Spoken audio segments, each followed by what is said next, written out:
Kalau berkenan, saksi yang meringankan di depan dulu, ahlinya boleh Pak, silakan duduk. Baik. Pemirsa, hari ini Pengadilan Negeri Jakarta Barat kembali menggelar sidang lanjutan untuk terdakwa Teddy Minahasa. Dan agenda sidang hari ini adalah pemeriksaan saksi dan juga ada ahli yang dihadirkan. Ahli yang dihadirkan yakni untuk meringankan terdakwa Irjen Teddy Minahasa. Ada saksi fakta dan satu ahli pidana yang dihadirkan. Sesaat lagi sidang akan segera dimulai. Kita melihat majelis hakim sudah masuki ruangan. Baik saksi yang meringankan maupun ahli, kami akan pertanyakan dulu identitasnya sebagaimana yang sudah sampai kepada kami. Ada nanti yang harus kita koreksi, kita perbaiki di identitas tersebut. Yang pertama kami pertanyakan identitas dari saksi yang meringankan. Yang pertama, Jontra Manfi Bakhra. Yang mana itu Pak? Baik. Pemirsa, persidangan hari ini digelar menghadirkan saksi fakta dan juga ahli hukum pidana. Saat ini majelis hakim masih mengecek terkait identitas dari para saksi dan ahli yang dihadirkan. 17 Juni 1980. Berarti dan pemirsa, untuk mengetahui informasi selengkapnya kita akan bergabung dengan rekan Jason Sambo di Pengadilan Negeri Jakarta Barat. Jason, apa yang menjadi perhatian jelang sidang lanjutan untuk terdakwa Teddy Minahasa hari ini? Indonesia, agama. Selamat pagi Naila dan juga pemirsa. Yang kemudian menjadi perhatian adalah tentunya siapa yang akan dihadirkan dalam persidangan kali ini ya dengan terdakwa Teddy Minahasa, di mana tadi sebelum sidang ini dimulai saya sempat mewawancarai kuasa hukum yaitu Hotman Paris yang menyatakan ada 5 orang yang akan dihadirkan, di mana 2 orang ini saksi fakta yang meringankan, sementara 3 orang ini adalah saksi ahli. Dari 3 ini 2 ahli merupakan ahli hukum pidana dan 1 ahli digital forensik. Dan tadi Hotman Paris juga menyatakan untuk 2 orang yang saksi fakta meringankan yang dihadirkan adalah orang yang menyaksikan langsung dari pemusnahan barang bukti sabu yang ada di Polres Bukit Tinggi atau hasil sitaan dari Polres Bukit Tinggi, namun sampai dengan saat ini belum dihadirkan dan pada hari ini baru berkesempatan untuk bisa dihadirkan oleh pihak kuasa hukum. Dan tadi kita juga sudah melihat bahwa sekitar pukul 9.38 waktu Indonesia Barat, Ketua Majelis Hakim John Sarman Saragi beserta dengan hakim anggota juga sudah memulai persidangan dengan menanyai terkait dengan kondisi dari terdakwa Teddy Minahasa dan juga membacakan terkait dengan biodata atau profil dari saksi-saksi yang nantinya hari ini akan berbicara atau diminta keterangannya di muka persidangan. Dan untuk membahas terkait dengan jalannya persidangan hari ini terkait dengan saksi fakta yang meringankan yang dihadirkan oleh pihak kuasa hukum dari Teddy Minahasa, sudah bergabung bersama saya di Pengadilan Negeri Jakarta Barat ahli hukum pidana Heri Firmansyah. Selamat pagi Pak Heri. Selamat pagi Mas Jason. Ya, terima kasih Pak Heri telah bergabung bersama kami di Breaking News. Kalau kita melihat ada saksi fakta yang meringankan yang dihadirkan, walaupun kita belum mengetahui secara pasti siapa orang yang dihadirkan, tapi clue-nya adalah orang yang menyaksikan langsung pemusnahan barang bukti. Ini seberapa signifikan perannya dalam persidangan untuk bisa membuka kasus ini, Pak Heri? Iya, tentunya kan kalau kita kembali kepada apa itu keterangan saksi, saksi itu kan orang yang melihat, mendengar dan mengalami sendiri ya. Maka ini adalah bantahan yang menurut saya terbaik kalau memang bisa dibuktikan bahwa orang itu adalah kualifikasi saksinya masuk. Satu, yang kedua dia juga melihat pemusnahan barang bukti itu. Tapi apakah pemusnahan barang bukti itu secara keseluruhan atau tidak?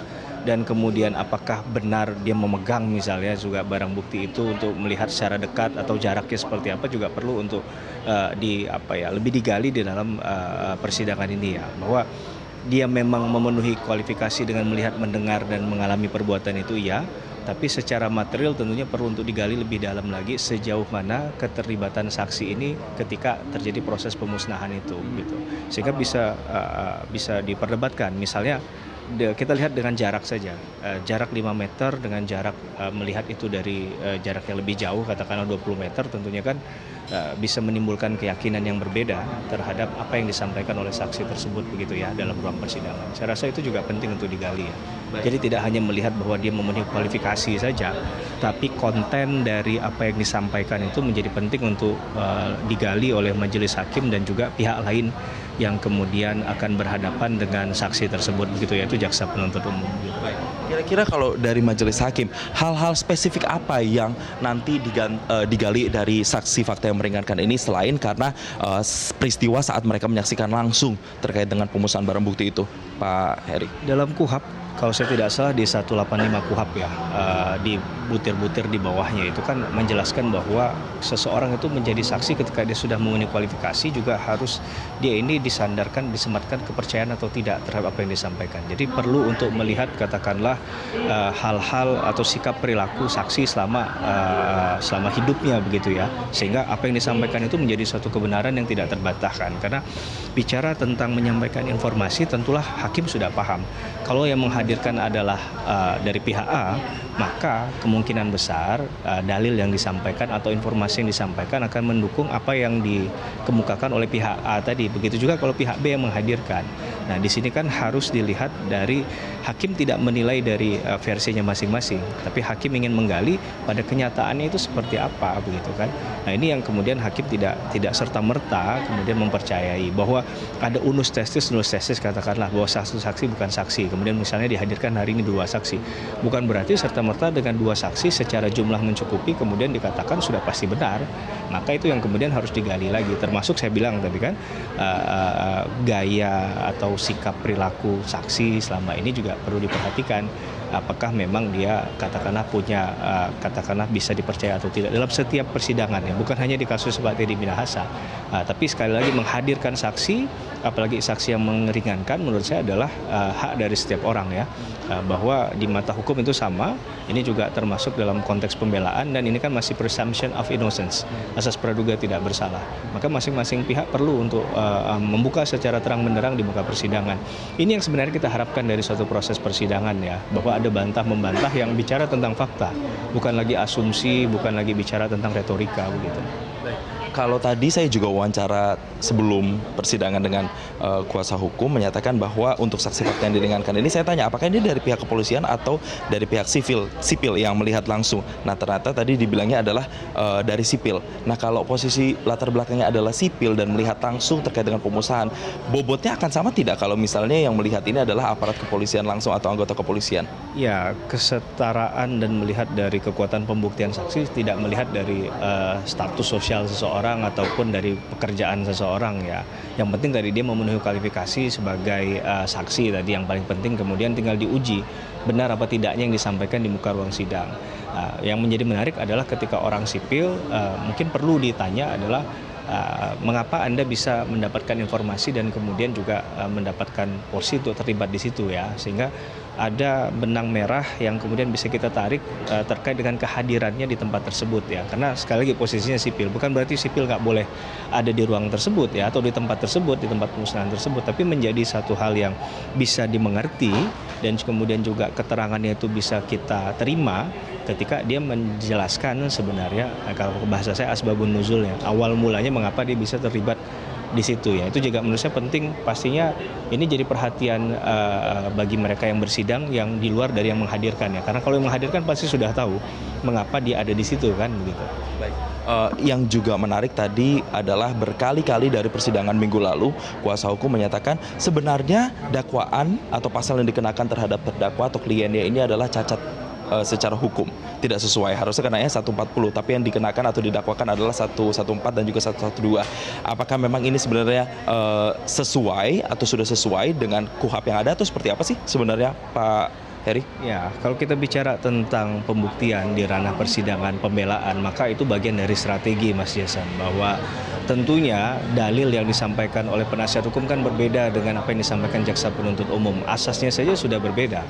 Asas yang digunakan teman-temannya Bang Hotman dalam hal pembelaan ini pastilah menggunakan presumption of innocence, asas praduga tidak bersalah.